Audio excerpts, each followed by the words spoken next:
Okay, let's give you guys some more practice. So now I'm going to put you on Mercury. Gravity on Mercury is 3.7. We're going to fire a cannonball at 60 meters per second at an angle of 34 degrees. We're going to fire up a cliff. The height of the cliff is 70, and the distance here is 500. Work out the range of the cannonball. So if you fire the cannonball, it could do something like this. In which case, the range here would be 500.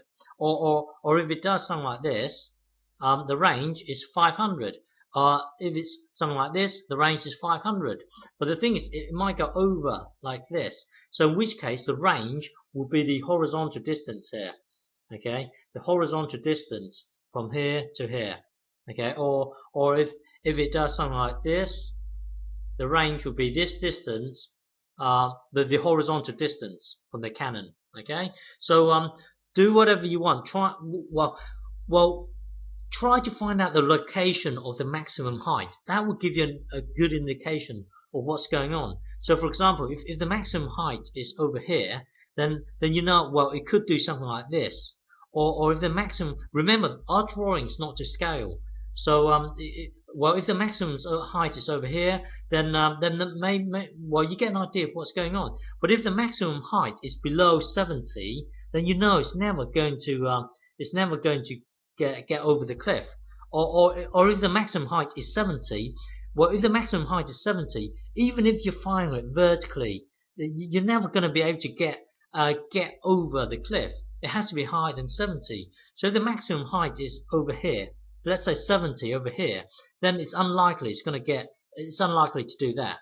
Well, anyway, work out the location of the maximum height. That will give you a big indication of what's going on. Well, anyway, do whatever you want. Press pause and have a go. Okay, so to answer this question here, again, hang on. Again, break up break up this bit here into its vertical and horizontal components. Okay, and then jump to the velocity time graph.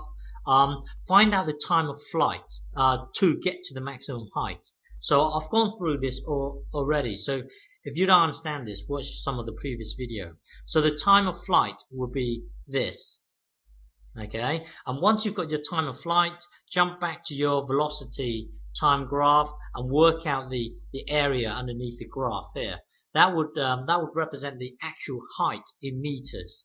So work out the area. So the actual maximum height is given by this. Okay, and from above, that means earlier I've worked out that the time it takes to get to maximum height is given by this. Punch this into your calculator. So the time it takes to get to maximum height is 9.07 seconds. Okay, so now we know the actual maximum height in meters and the time, just the time it takes to get to maximum height. So at the moment we're guessing the maximum height to be around here. Remember, we don't know the horizontal, so the maximum height could be over here before the cliff, or it could be after the cliff. We're just going to guess it's dead on the cliff. Okay, so hang on. So the maximum height, this is our maximum height. So we know the maximum height is this. The maximum height is 152.2. We know the maximum height in meters. But the thing is, we don't know if it's before the cliff or after the cliff. Oh, by the way, the cliff is 70 meters, so you know roughly that it's going to be roughly around here. Okay, so we don't know if it's before the cliff or if it's after the cliff, the maximum height. What we do know is that it takes 9.07 seconds to get to the maximum height. So from that, imagine you and, hang on, let me move this across. Imagine you and your dad sitting up. Hang on. Oh, let's just leave it. Hang on. Imagine you and your dad sitting in a car, driving at this speed for 9.07 seconds. How far would you get? Would you get to this stage here? In which case, our maximum height will be here. if you were driving at this speed for this amount of time, if you get to here, then the maximum height will be somewhere up here. Okay, so you would need to jump to this.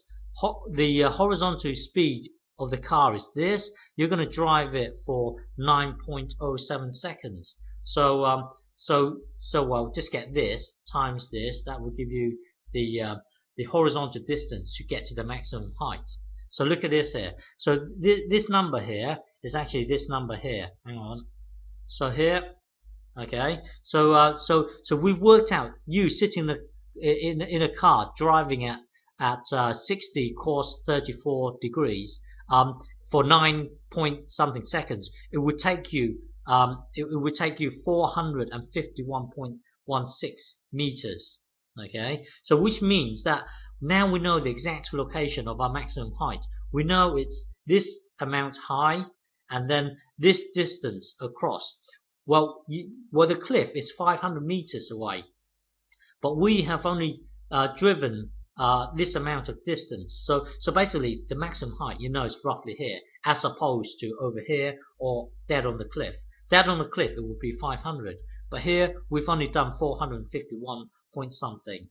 Okay, so this is a maximum height. Okay, now the important part. Well, you know the exact location of the maximum height.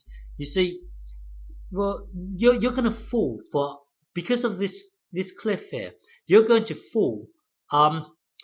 Well, you know the actual maximum height is this. Okay, and the cliff is 70, so you're going to free fall for this distance here. Okay, now you know you're going to fall for this distance here, so you're going to need to work out the time for you to free fall from here to here. The important thing here is that time connects everything. I know it's a bit vague at the moment, but you need to work out the time it takes to hit the ground. So once you've got your maximum height, it is the time that connects everything. You need to work out the time it takes to hit this ground. But the thing is, you only know the distance here. So, and then you have to use your h equals gt squared over 2 formula to work out the time it takes to get from the maximum height to free fall from the maximum height to this level here. Okay, well, you might have to pause and think about it, but it is the time that connects everything. So you will need to work out the time it takes for the cannonball from its maximum height to hit this stage here, to hit the ground here.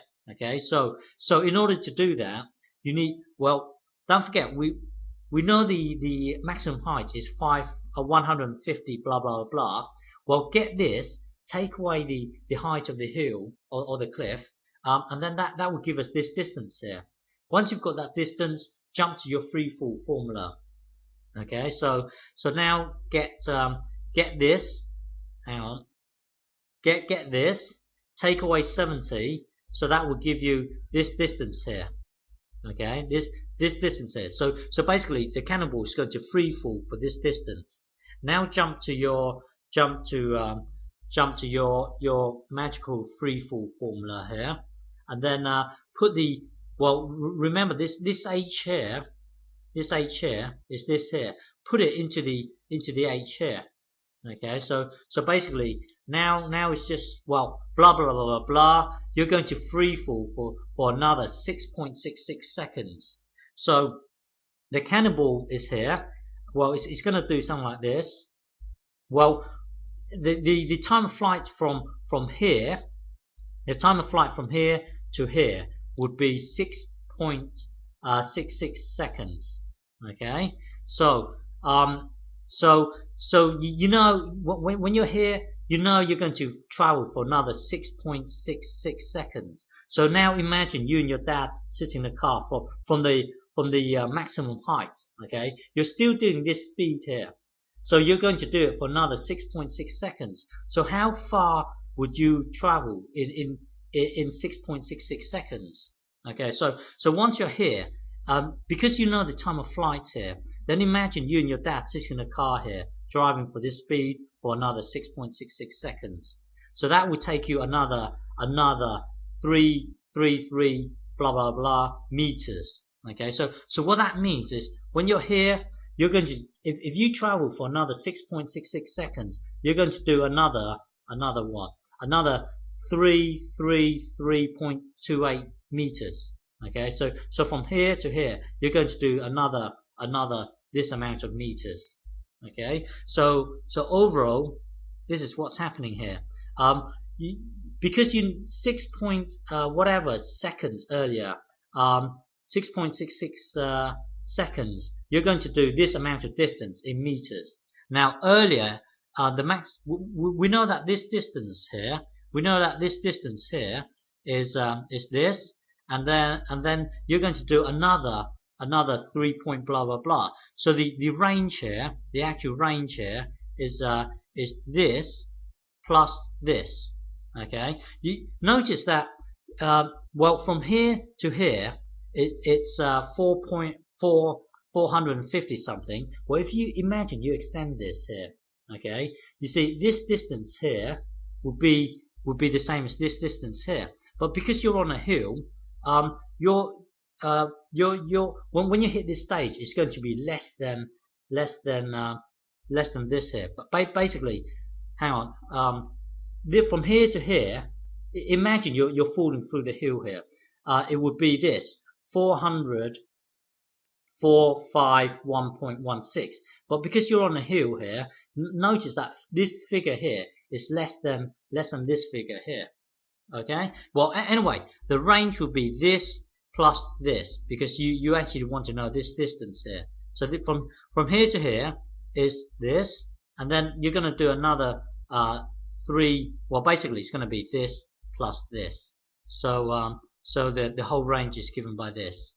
Okay. So hang on, let me just scroll back to the beginning, and then you can browse through it. So you can pause this whenever you want, and then think about where you're stuck. Okay.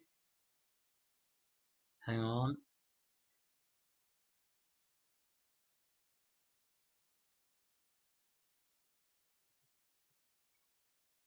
Almost there.